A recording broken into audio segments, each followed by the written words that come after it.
Oh, hi. Good morning. Welcome to today's Convertible Conversations.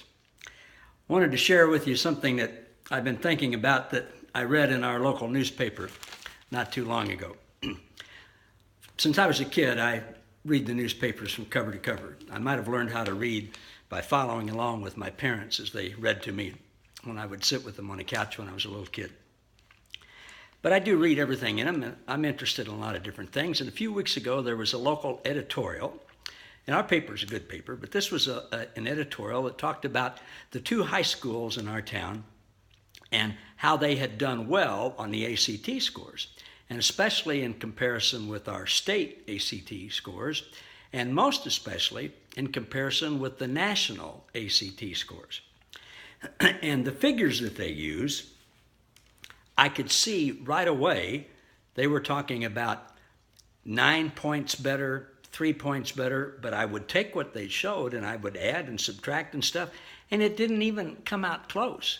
This editorial was so blatantly wrong in their figures, talking about school kids doing well on their test scores, that I just thought it's ridiculous. So my first thought was, I'm going to write a letter to the editor, and I'm going to say, look, can't you guys even get simple math right? But I've learned something, and that's what I want to share with you today. One of the things that I am learning, I don't always do it, but I'm learning before I judge to listen to God. So first thing I'm doing, I'm thinking about writing this letter, and then I thought, all right, let me ask God about this.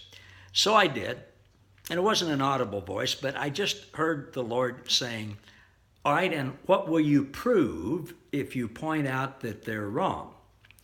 And I thought, well, I'll prove that I'm smarter than they are. I caught something that they didn't catch. And I just sensed the Lord saying, and, what good will that do? And I knew the answer. It would make me look good and make them bad, but I didn't want to admit that.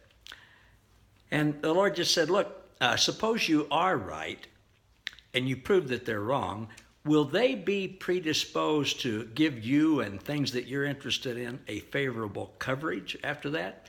I mean, if you want to call attention to some program that you're doing or some benefit that you're involved in or somebody that needs help or something that your church is doing or whatever, if you go to the newspaper after you've pointed out how they were wrong to make them look bad, will they be predisposed to want to give you good coverage? And I thought, no, they wouldn't. So I didn't write him a letter, but I did show the story to my wife, who's a math teacher. And I said, boy, isn't this ridiculous? And she said, let me see that. And after she read it and thought about it for a while, she said, no, there's nothing wrong with this. And I said, are you kidding? And she said, no, they're talking about percentages here, not points in the score. And it just hit me. I was the one who had misjudged them and judged them as wrong when in fact they were right. So it really pays to listen to God in those things, doesn't it? And my point is, if we would all, myself included, when we're tempted to judge someone else and to go, oh man, they're bad, and generally along with that judgment goes, I would never do that, I'm better than that, they're not as good as me. And especially when we're tempted to point that out to someone, I want to encourage you just to stop and to listen. Ask God, what do you want you to do? And listen. And he'll speak to you. Probably won't be an audible voice, but he will impress something on your mind. And many times, he will say to me, ask your wife about this. Or ask someone else about this. See what they think.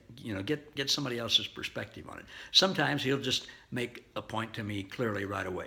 So, when we're tempted to judge, let's all consider listening instead of jumping to a conclusion, and also asking the question, what good will it do if I prove that the other person is wrong and then I'm right? Just a little something to think about today. So I'm going to get back to reading my paper and seeing what's in here today. Thanks for listening. See you next time.